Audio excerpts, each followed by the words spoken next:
یا ایھا الذین، اے وہ لوگو، ہا لتنبیہ کے لیے ہوتا ہے، متنبہ کرنے کے لیے کہ اگلی بات جو زبان سے نکالتے لکھتے ہیں. بعض ہماری لینگویج کے اندر، ہماری اردو کے اندر زبانیں ہیں علاقائی کہ جس کو آواز میں کسی کو دینے کے لیے اس کا نام لینے سے پہلے منہ سے اوئے اور پھر اس کے بعد اس کا لفظ نکلتا ہے، نام نکلتا ہے. تو اس طرح یہ تنبیہ کے لیے عربی کے اندر استعمال کیا جاتا ہے. یا ایھا الذین، اے وہ لوگو، اے وہ لوگو. الذین یہ دی اور دس کے معنی میں استعمال ہو جاتا ہے. اے وہ لوگو آمنو جو ایمان لے آئے ہو. آمنو میں نے کل بھی بتایا تھا، پھر اپنی بار ریپیٹ کرتا ہوں. دیکھو یہ لفظ ہے، اس پورے لفظ کے سامنے آپ کے سامنے وہ آ رہا ہے. اس کا مطلب ہے یہ اس میں بہت سارے افراد کو مخاطب کیا گیا ہے، بہت سارے لوگوں کو کہا جا رہا ہے. یہ ایک پر دلالت کرنے والا نہیں ہے. سمپل آپ اس کی گردان یہاں پر کرنا شروع کریں. آمنا، آمنا، آمنو، یہ آپ نے 14 جو خانے بنے ہوئے 15 ہیں، ان پر جب بار بار میرے ساتھ گردانے کریں گے، آپ رپیٹ کریں گے سبق کو، تو انشاءاللہ آپ کو سبق یہ جلد یاد آ جائے گا اور یہ گردانے سمجھ آ جائے گی انشاءاللہ. آمنا، آمنا، آمنو. اور لفظ آمنا یہ تو ہر ایک کو پتہ ہے، آمنا ایمان، ٹھیک ہے، مومن یعنی ایمان لانے کے معنی میں استعمال ہوتا ہے. آمنو اے وہ لوگو جو ایمان لے آئے ہو. کلو، پھر بات وہی آ گئی. یہ بار بار لفظ قرآن کے اندر آنا ہے، کلو، ٹھیک ہے.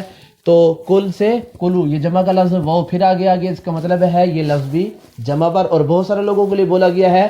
کل، کلا، کلو، کل، کلا، کلو، یہ ہمیشہ یاد رکھنے ہیں. یہ بار بار آپ کے سامنے لفظ آئے گا. لفظ کل آئے گا، اس کا معنی آئے گا تو کھا، اور کلا تم دونوں کھاؤ، اور کلو تم دونوں کھاؤ. اے وہ لوگوں جو ایمان لے آئے تم کھاؤ. من طیباتی، من جو ہوتا ہے اس کو ہم انگلش کے اندر کہیں گے یہ ہیلپنگ ورک کے طور پر کام آتا ہے. جملے کے اندر لفظ کو اپنے لفظوں کا آپس کے اندر جوڑ اور جو ربط ہوتا ہے، تعلق ہوتا ہے، جس کو ہیلپنگ ورک کہا جاتا ہے، یہ اس کے طور پر استعمال آتا ہے. اور اس من کو جہاں پر بھی آئے گا اس کے بعد والا لفظ جو ہوگا اس پر کسرہ آئے گی آخر کے اندر آ کر. وہ کسرہ جو ہے وہ جر کی صورت میں بعض دفعہ آئے گی جو نظر نہیں آئے گی، اور بعض دفعہ ظاہراً جو ہے وہ حرکت کی صورت میں آئے گی اور وہ کسرہ نظر آنے لگے گی. من کا ترجمہ ہے سے، من سے. طیباتی پاکیزہ چیزوں سے، یعنی تم کھاؤ من سے طیبات پاکیزہ چیزیں، ان پاکیزہ چیزوں سے کھاؤ. اب پیچھے آیت کے اندر میں پڑھا تھا اللہ رب نے کہا حلالا طیبا، اور یہاں لفظ حلال کو ریپیٹ نہیں کیوں کیا؟ کیونکہ جب آمنو کہہ دیا تو ایمان والے تو شریعت کے متاحت ہوتے ہیں، اس لیے ان کو تو یہ بات سمجھانے کی ضرورت ہی نہیں ہے. پھر یا ایھا الناس کہا تھا، پوری دنیا کے لوگوں کو کہا گیا تھا کہ حلال کھاؤ یعنی شریعت کے تحت آ جاؤ، ایمان لے آؤ. تو یہاں تو پہلے ایمان والے ہیں، اس لیے ایمان والوں کو کہا پاکیزہ کا اختیار کرنا ہے، شریعت کا اختیار رکھنا ہے، اور ساتھ پاکیزہ چیز کا.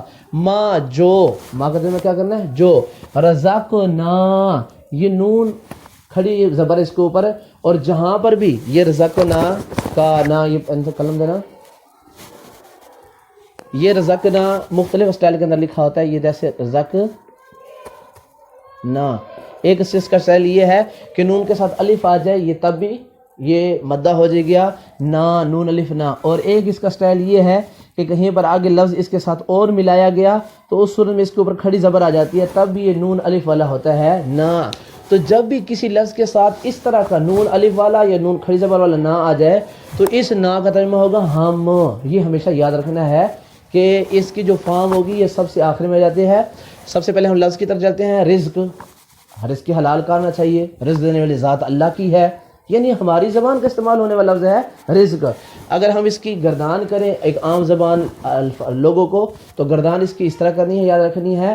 رزقا، رزقا، رزقو، رزقت، رزقتا، رزقنا، رزقتا، رزقتما، رزقتم، رزقتی، رزقتما، رزقتنا، رزقتو، رزقنا.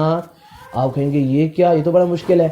آپ کسی ایک لفظ کی گردان اس طریقے سے یاد کر لیں، عربی کے اندر ہر لفظ کی بھی جو یہ والی گردان بنے گی وہ اسی طرح بنے گی. یہ انگلش نہیں ہے کہ ہر ایک کی فارم علیحدہ ہوگی.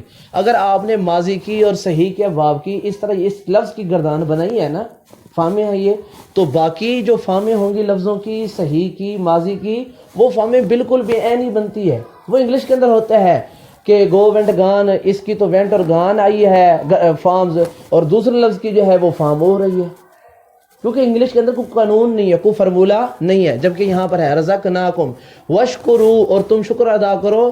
شکر لفظ، یار بندے کو شکر گزار بننا چاہیے. دیکھو ہماری زبان کا لفظ ہے تو واشکرو لفظ وہ آگے آگے پھر،